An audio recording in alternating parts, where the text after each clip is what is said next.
When these two are researching these two books, you are doing your research and writing this book. And the point of this book is? Well, now that I hear Joshua and Ben, I would say I'd spent basically a decade of my life, as you know, traveling around the Middle East, retracing the Bible through the desert, looking at what I thought was the front line of the volatile mix of religion and politics and geography, and that was the Middle East.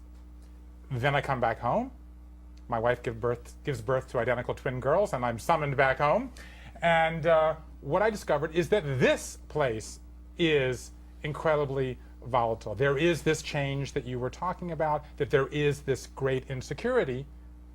And what I then set out to do, as Joshua traveled around the world and Ben traveled around the world, and I'd spent years traveling around the world, I decided to travel around America, to kind of go back through American history. And what I discovered is that there is one story that time and again, at every troubled moment in American life, people have gone back to one story. And it's the story of the Bible. And it's the story of this relationship among God and the people and the land. And I discovered something, how we survive. And I was asking, how do we survive this troubled time? And what I discovered was this unbelievably unthinkable, unimaginable idea, which is that it was the story of Moses. The story of the Exodus, the story of the Promised Land that had inspired generation after generation of Americans. The Pilgrims were inspired by Moses. The Founding Fathers, as you know and have talked about, wanted Moses on the seal of the United States. The Statue of Liberty, the Civil War, the Civil Rights Movement, Ronald Reagan. At every key transitional moment, people have gone back to the story to find inspiration and hope. And so my sort of unimaginable, unthinkable discovery was that Moses could help us in this transitional time to lead us forward, give us values, and give us direction. Okay, we're gonna spend an hour here with the guys, and I just want to tell you, America, honestly, this book will help you train your brain to think way outside the box, and that's, tell me if I'm wrong on this, absolutely essential. Ben, you too. Absolutely essential to be able to survive in what's coming tomorrow. We have no idea what's coming to tomorrow, right? Not simply survive, but thrive. Yeah. Once you think outside the box, the whole landscape looks different to you. It looks like a landscape of possibility instead of one of terror. Excellent. And thinking the unthinkable is critical. But also, there are lots of warning signs that we can see. One of the things I think is important is to notice that the wing on your plane is on fire. Believe it or not, when you see the wing burning, many people react with what's known as the normalcy bias. They go through a loop in their head. They want to think, no, that wing's not on fire. I've never seen that happen before. And so the result is you have to recognize patterns, as Joshua does. You have to see these things happening. So it's not just thinking outside the box. Sometimes it's staring at what's right in front of you. And what's right in front of you requires action. But most of us, and we've talked about this, 10% of us know what to do when we see something that threatens us. 80% of us don't know what to do and we respond with inaction. We become bewildered. We are in a stupor. Hang on, because let me stop you. And Joshua, I want to come back.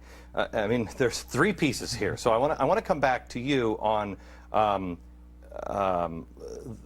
just thinking outside of the box and seeing what kind of world is coming our way, good and bad. Right. But I want to stop here for just a second. And what you were saying, a lot of people will now say, okay, all right, I see it coming, I know it's coming, but they don't know what to do.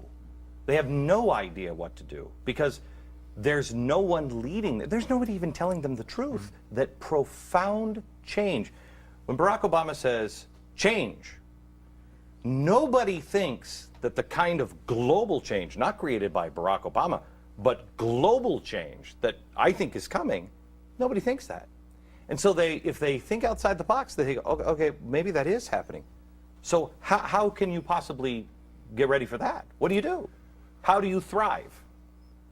Well, the short answer is taking advantage of the fact that there are all of these opportunities outside the box, that innovation, that creativity, that reinvention is basically the soul of survival. And so when you look at the United States, what we have done best historically has been that process of reinvention, has been that process of leading forward. You know, the definition of leadership, to touch back on Bruce's book, leadership, by definition, is leading people from where they are today to a place that they've never thought of and never imagined. That's leadership. Why is this narrative so compelling to people around the world? It's because it is fundamentally what America has always done when we're running at our best. And that's exactly what the world demands right now. And survivor is a powerful word, but serendipity is a powerful word too. And in fact, to Joshua's point, serendipity is when things happen, finding them and making them into an opportunity. It's taking adversity or crisis and finding the opportunity there. So it's not just about surviving, but these can be serendipitous events in which you turn them to your advantage. We were just talking to somebody today, and we had, I don't remember what, we had some success in something, and they said, oh, it's only going to get better. And I said, it may not. This may be the best day I've got. And they said, oh, now why are you so negative? And I said, no, I'm not negative. In my business, this may be the best day that I have, but I know something else will come, and it will just be as good, if not better. But I no longer look at long-term success. I have no idea what tomorrow brings, but that's okay. It's the oldest story. It's the oldest human story. It is the story of the Bible. It's creation and destruction and recreation. God creates the world, and then Adam and Eve, he's unhappy, he destroys it and starts over. Okay? He's disappointed with human beings, he destroys it with a flood, and then he starts over. It's a constant cycle, and I think that that one of the things that is comforting, even in this moment of outside the box and of fear and of change, is that lots of people have been through this before. And and if you look back at human history, it is at the moments of greatest insecurity, dislocation, exile, when the great breakthroughs occur. And that's the opportunity I think that we all see. Yeah. That in finding this moment of great dislocation, I think we all see opportunity for moving forward in a positive way. I was just doing, I'm working on a documentary about the Great Depression and the extremes during the Great Depression.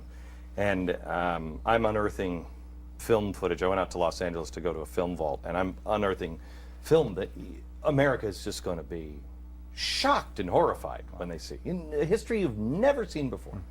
And as I'm doing it, I'm thinking to myself, the 1930s in America and the rest of the world, 1930s and 40s, must have felt like the end days.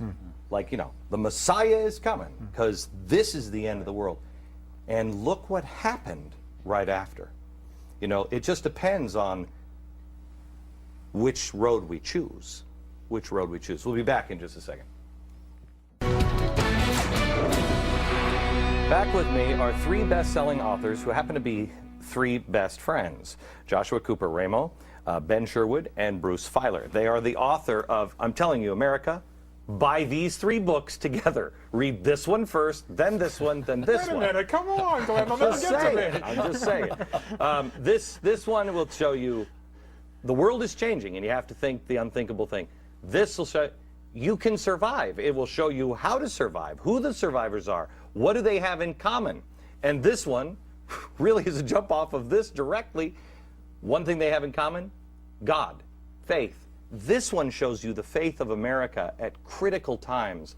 And the three of them, the authors never put them together until I finally read this one, and you said, oh, we're best friends. Oh my gosh, it's incredible. It really is the problem, the way to survive, and the ultimate solution. So, Joshua, you're fascinating to me because you weren't you the European editor for Time? The foreign editor of Time. Okay. Yeah. So you're the foreign editor of Time magazine, and you decide really the place that's really going to come on strong is China. You're seeing that in advance. Yep. You teach yourself Mandarin Chinese, right? Yes, well, I had a teacher, but yes, Well, okay. Looking at the character going, I don't even know how to sound that one out. Very slow process, yeah, Okay. even for me. Right. Yeah. So you go and you immerse yourself over in China. Yeah. Now you're meeting with the highest levels of the leaders over in China, right? Yep. First of all, are you now or have you ever been a member of the Communist Party? You are over there and you're meeting with them. You and I had a conversation that talked about China in a different way than I've ever heard before. Everybody here thinks, oh, China, they'll never get rid of your debt. Oh, for a completely different reason, you and I both agree that China doesn't want us to fail because they need us for a different reason. They don't want the instability. That's right. Just like I fear the instability here. You put riots in the streets in this country, everything changes. Right. You say that affects China as well. Why? Absolutely. Well, there's a couple things. First of all, just in pure economic terms, obviously, China's done an amazing thing. It's lifted 400 million people out of poverty in the last 30 years, which just by any historic standard. I just have to remind you, they did kill 80 million people. Well, this is what, actually, in fact, probably if you look at the course of time running from the Opium Wars, which were 170 years ago, even more violent than that. Right. And so I think that's exactly right. That ability to snap back gives you a sense of how dramatic the shift has been in China over the last 30 years. Having said that, they still have 300 or 400 million people living on less than $2 a day, and they're very aware of that history that you've just described, and are therefore very nervous about instability. Well, didn't they?